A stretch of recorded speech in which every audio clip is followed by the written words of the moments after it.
All right. Good afternoon, everyone. So, in the last lecture, we have discussed the shading discontinuities. The holes in the aperture also greatly affects the shading effectiveness. We are deliberately placing holes in the shading aperture so as to have air circulation from inside to outside the device. So, these holes can be circular in fashion or it can be square or rectangular in fashion. If the thickness of the shading wall is large enough, then these holes will act like a waveguide. Depending on the shape of these holes can be a circular waveguide or cylindrical waveguide or rectangular waveguide or some other waveguide. The hexagonal shape hole can be approximated to cylindrical waveguide. This more the number of the holes, less will be the shading effectiveness. And these holes, as I have said, these are acting like a waveguides. So waveguides allows to pass only high frequency signals that are having frequencies beyond the cutoff frequency of the waveguide. The cutoff frequency of the waveguide generally depends on the waveguide dimensions. So for rectangular waveguide, the cutoff frequency, the expression. So different modes are there. Different modes have different cutoff frequencies. So the cutoff frequency is the that frequency of the waveguide below which it won't allow signal to transmit through it. So we have to design these holes in such a way that it should have the cutoff frequency which is much higher than frequency of the surrounding noise or surrounding electromagnetic waves. We have discussed the shading effectiveness for honeycomb air vents also. These honeycomb air vents are made up of hexagonal holes. Again, the thickness is large enough, so these hexagonal holes, metallic holes, hollow metallic holes, acts like a hexagonal waveguide. However, analysis of hexagonal waveguide can be approximated to cylindrical waveguide. Again, the same principle can be used, and to achieve a good shielding greater than 100 dB, certain condition needs to be followed. Then we have discussed about bonding. So this bonding is again a process of joining two metallic objects. We can join the two metallic objects or two subsystems of a device or two equipment permanently or semi-permanently. That is based on the type of the bonding that we are using. So bondings is classified into two types, that is permanent bonding and semi-permanent bonding. So the bonding that is done using welding and brazing, over here it is written, leads to a permanent bond. And the bonding that is achieved using fastening method, where we are applying lot of external pressure on one of the surface of the conductor to be bonded with other surface, that comes under semi-permanent bonding. Another way of achieving bonding is we can use a conducting wire to join the two metallic objects. So these are the factors which affects the performance of the bonding. We have discussed this. The bonding, as we have discussed, can be achieved using a conducting wire. A conducting wire can be simply a cylindrical wire, or it can be a braided bond strap, or it can be a plain bond strap. So we can use this wire to connect the enclosure of an equipment to the ground plane. Main purpose of the bonding is to have uniformity in the current flow. A homogeneous current flow should be there in a circuit.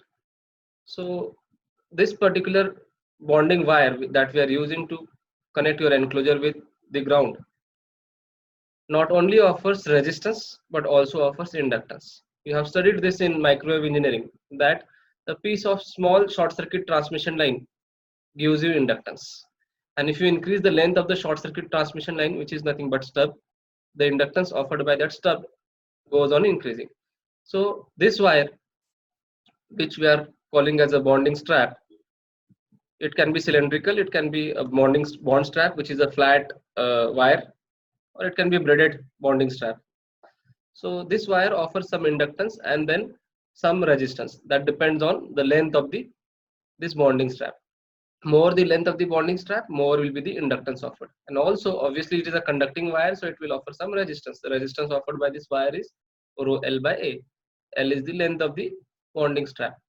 More the length, more will be the resistance. Please remember the inductance of this wire is of two types, the internal inductance and external inductance. The internal inductance is the inductance that is generated due to the magnetic field that is inside the conductor, and the external inductance is the inductance generated due to the magnetic field that is there outside the conductor when current is flowing through the bond strap. Apart from this, now this is a shielding enclosure which is made up of metal, ground, this is again metal. Between them some dielectric is there, it could be an air. So between them some capacitance will form. So this is C.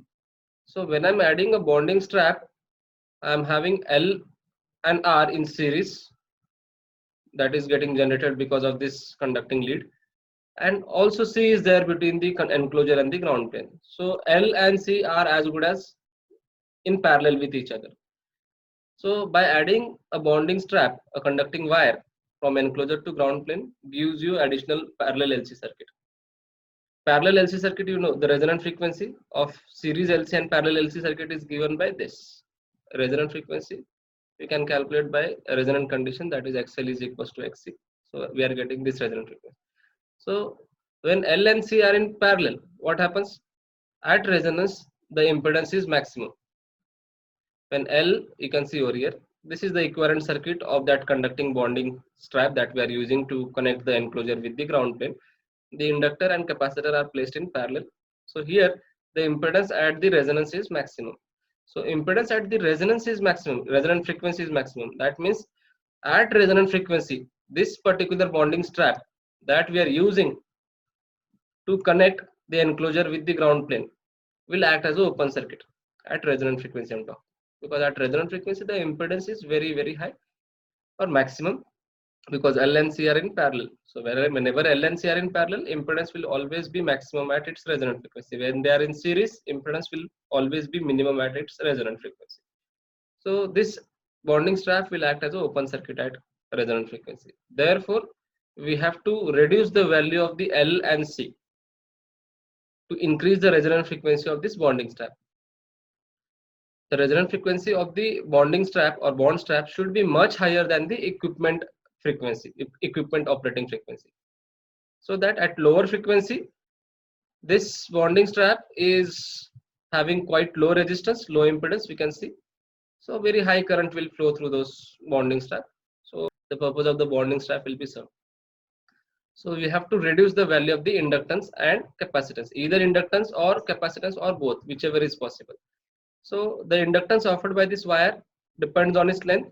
Shorter is the length, lower will be the inductance value generated by this lead or this bond strap. So one should choose a short length bond strap to connect the enclosure with the ground plane to reduce the inductance value. The other way is, instead of using a conductor, one should use a plain bond strap that will reduce the inductance value. As I have mentioned many times that the thin wire offers more inductance. Braided bond strap and the plain bond strap are quite similar, only metal is not there over here at these white portions. So because of that, again more feed may generate. So this is the plain bond strap which has larger area, so it offers low resistance as compared to these two, because resistance offered by any conducting wire is inversely proportional to area of cross section. So this has more area, so resistance is less, and the width is quite larger, therefore it will offer less inductance. For instance, to understand the inductance offered by the lead, as I have mentioned, this can be internal inductance or it can be external inductance. It is combination of two, internal inductance plus external inductance, that is nothing but the total inductance offered by the bond strap.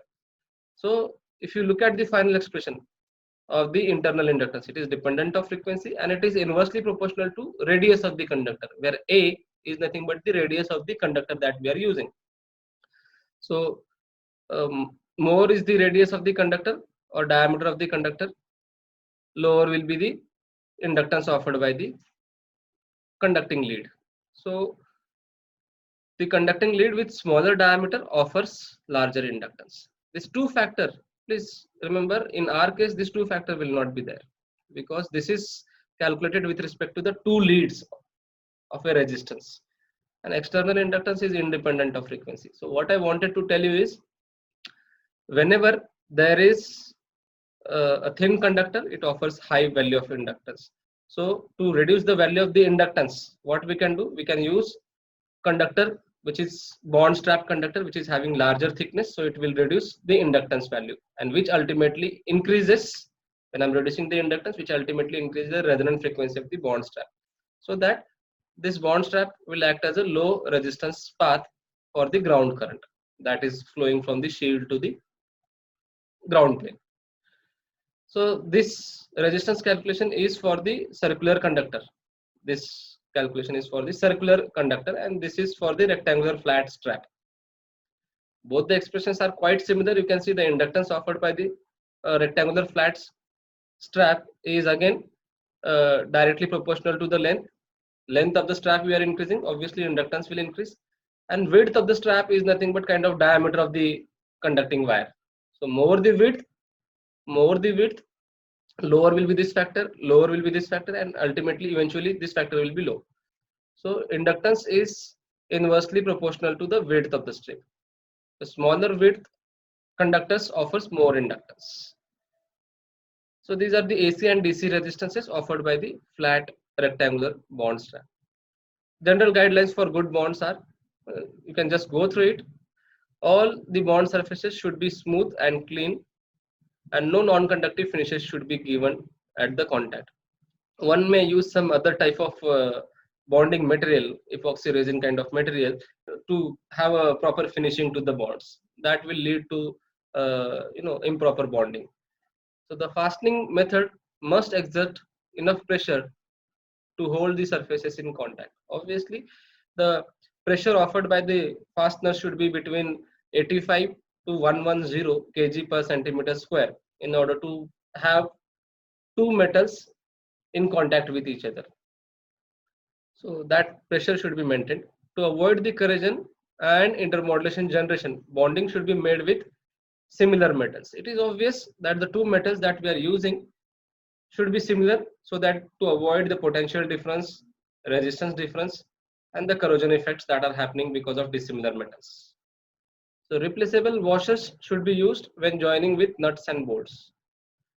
Solder joints must be avoided because this does not give you enough mechanical strength. So soldering is not giving you a proper mechanical strength to your bond. That's why either welding or brazing is preferred over soldering. Protective finishes must be given to protect the bond from moisture and other corrosion.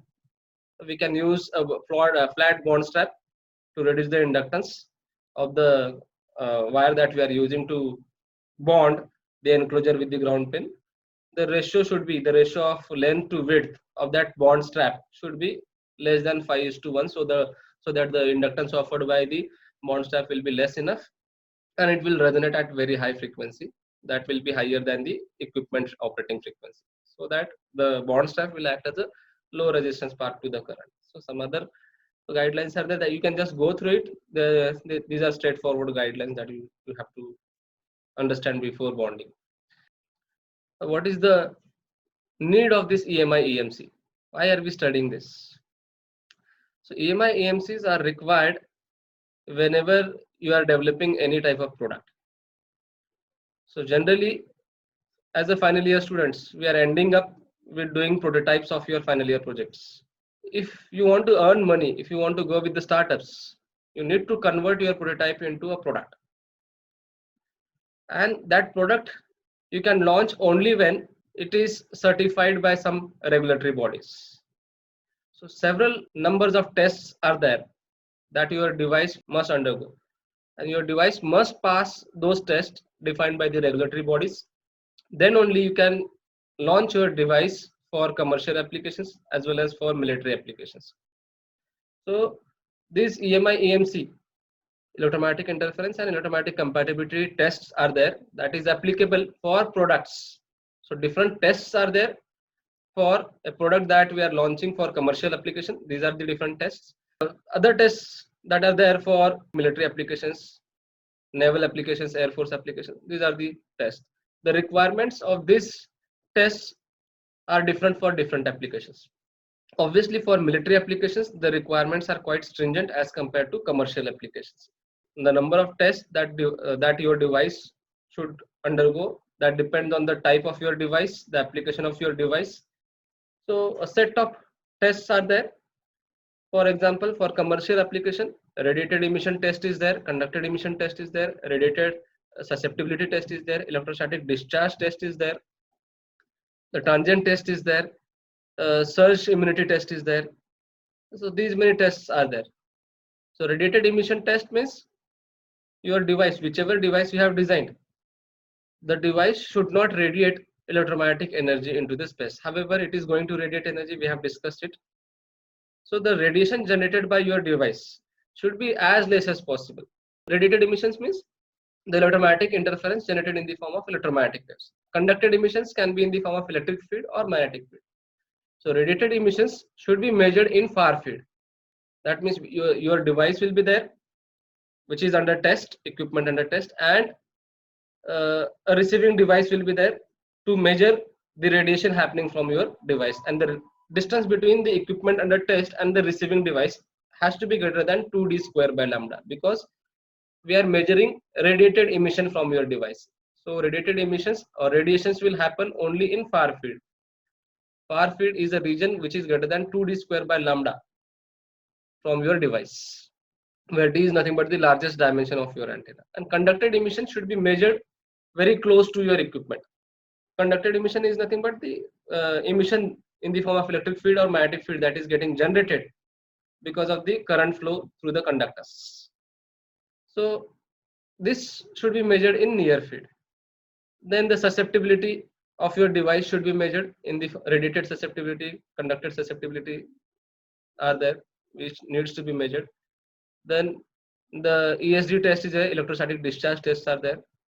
So your device should pass all these tests as per the threshold values or threshold parameters defined by these regulatory bodies. Then only we can say that will be able to launch your device.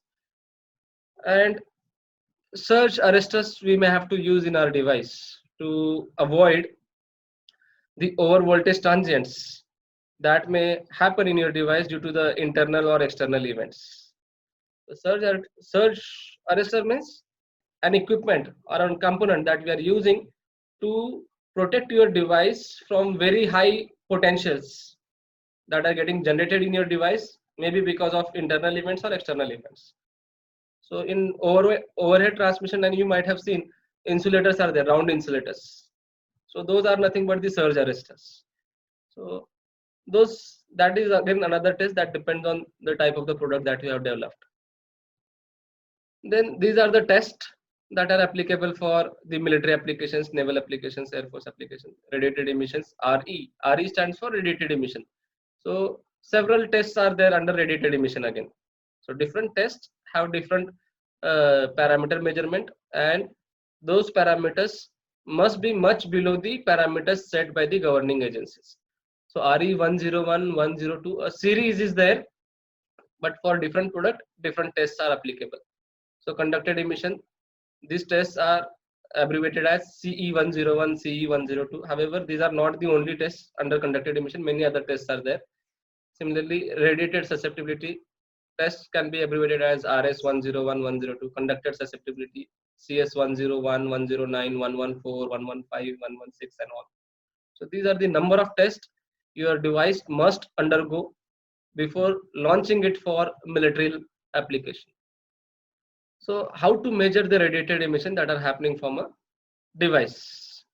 So to measure the radiated emission happening from a device, we need OATS, open area test site, or we can use anechoic chamber. These setups are very, very expensive. One should go with anechoic chamber to have a proper measurement. Anechoic chamber is nothing but an echoic chamber. That means there is no echo inside that chamber. Echo means reflection of the wave. So this is possible by adding a carbon impregnated sponges or tiles on the walls inside the chamber. A pyramidal sponges you can see that are placed on the walls inside the chamber. These pyramidal sponges are nothing but the carbon impregnated sponges that are placed on the walls inside the chamber to absorb the RF waves or microwaves inside the chamber. Because what happens if I have my device to be tested, let us say it is an antenna. If I do the testing in open environment, I'll be having my receiving antenna. The receiving antenna will measure the radiation happening from the transmitting antenna, which is under test. So this is receiving antenna, this is the equipment under test. So between the distance between the transmitting and receiving antenna should be large enough. It should be greater than 2d square by lambda.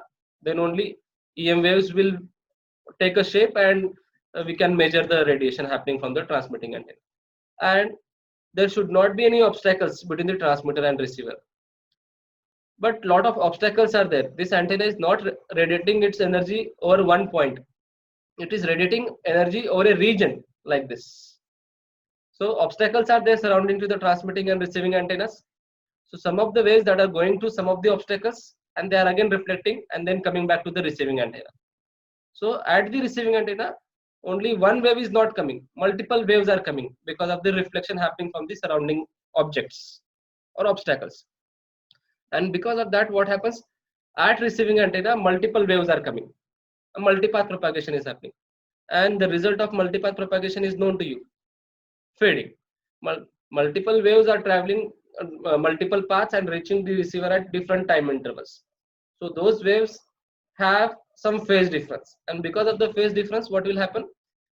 Obviously all the waves are having same frequencies that are reaching to the receiving antenna, so interference will be there at the receiving antenna, and that interference can be constructive interference or destructive interference. So all those waves that are reaching the receiving antenna through direct path, through reflected path from different obstacles, those waves will have different phases because of the path differences, and therefore those waves may add up constructively at some time instant and may get subtracted at some other time instant. That depends on the phases of the waves.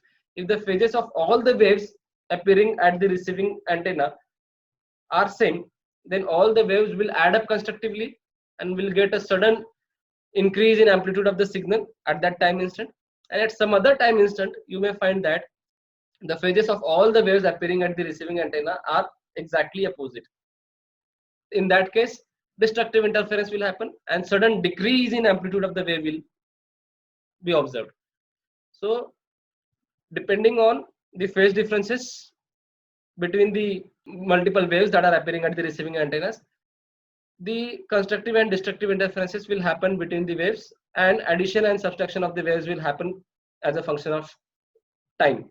So what you can see at the receiving antenna is fluctuation in the received signal strength, that is increase and decrease in amplitude of the signal strength, and that phenomenon is called as fading. So you will not be able to measure the performance or radiation happening from your device effectively in open environment. That is why it is recommended to measure the radiated emission in anechoic chamber, where these absorbers are placed on the walls of the anechoic chamber that will absorb the radiations happening from the antenna. Here equipment under test, it is radiating energy like this. So some reflection may happen from this wall and may reach to the receiving antenna.